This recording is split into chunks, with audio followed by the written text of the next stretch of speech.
ध्यान तक नहीं है। बीजेपी के जो लोग हैं उनकी अकल घुटने में है और इसका प्रमाण वो बार बार देते हैं।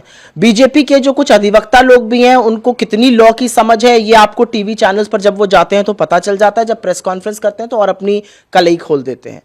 राउज एवेन्यू कोर्ट ने बिना शुबा शक के कल कहा कि this case is illegal with malafide intent.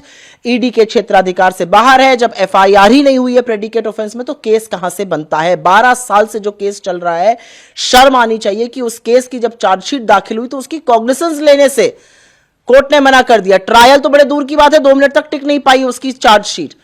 Subramaniam स्वामी ने कंप्लेन फाइल करी थी, 2021 से ईडी उसमें घुसा हुआ था। क्या कर रहा था ईडी 5 साल से? जब ईडी को समझ में आया कि उनका झूठ ताश के पत्तों की तरह धराशायी होने वाला है तो उन्होंने जाके ईओडब्ल्यू के यहां एक एफआईआर कर दी। अब आप जो भी करते रहिए, कोई फर्क नहीं पड़ता है, क्योंकि जो मूल केस है वो नॉट फॉर प्रॉफिट कंपनी को लेकर आप हल्ला मचा रहे हैं, जिसमें 1 पैसा शेयर होल्डर्स को नहीं आता है। सारी प्रॉपर्टी एजेएल की है, सारा रेंट एजेएल को आता है।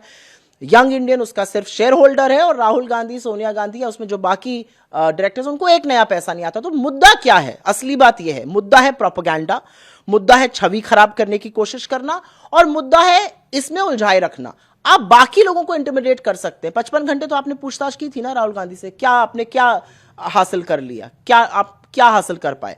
तो मेरा अपना मानना है कि दूध का दूध और पानी का पानी हो चुका है। बीजेपी के पास आज कुछ कहने को नहीं है। मूर्खता की प्रेस कॉन्फ्रेंसेस या बाइट्स वो जरूर देते रहें।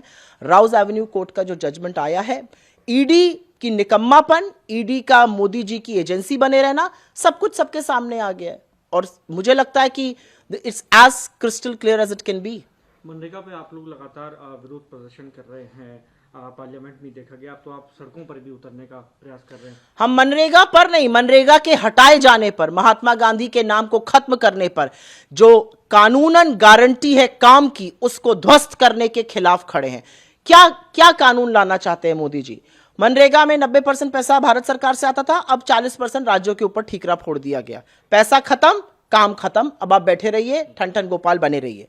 दूसरा क्या किया इन्होंने? बोला मनरेगा का काम पहले ग्राम सभा और पंचायतों के थ्रू होता था, अब dashboard, geo tagging, AI, national rural infrastructure का जो नेटवर्क है उसके थ्रू होगा। कितने लोग हिंदुस्तान में जो दिहाड़ी मजदूरी करना चाहते हैं वो इस तरह की तकनीकी समझ रखते हैं? तकनीकी समझ नहीं, काम नहीं। तीसरी बात इन्होंने करी, इन्होंने अनिवार्य रूप से कहा 60 दिन तक काम नहीं होगा। आप कौन होते हैं ये बताने वाले कि 60 दिन तक भारत सरकार काम नहीं देगी, तुम जाके प्राइवेट फार्म पर चीप लेबर बन जाओ? भारत सरकार की आप लेबर सप्लायर बन गई है। तो सबसे पहले तो ये, और चौथा और सबसे इंपॉर्टेंट बात है कि मनरेगा जो Mahatma Gandhi national rural employment guarantee act है वो डिमांड के आधार पर आधारित है। आप अगर मजदूर हैं, अगर आप भारत सरकार से काम मांगते हैं तो वो आपको काम देंगे और उसका भुगतान करेंगे, और अगर आपको वो 100 दिन की अवधि का काम नहीं दे सकते तब भी उनको भुगतान करना पड़ेगा। ये एक्ट के तहत है। बीजेपी क्या झूठ बोल रही है, हम 125 दिन का काम देंगे। अरे महामूर्खों, 2024-25 में औसतन 100 दिन का काम तो आपको देना था। आप 100 दिन तो छोड़ दीजिए, आप 42 दिन का काम दे पाए हैं। 125 की आप बात कहां कर रहे हैं? तो बीजेपी का जो गरीब विरोधी चेहरा है, जो मजदूर विरोधी चेहरा है, जो भूमिहीन किसान विरोधी चेहरा है, जो राज्य विरोधी चेहरा है, जो भारत के फेडरल स्ट्रक्चर के विरोधी चेहरा है, वो सामने आ रहा है। मोदी जी को क्यों गरीब की पेट पर लात मारनी है? मैं तो ये जानना चाहती हूं। अडानी के लिए आप सारे नियम कानून ताक पर रख देते हैं, लेकिन गरीब के पेट पर लात मारने को हमेशा तैयार रहते हैं। ऐसा क्यों है?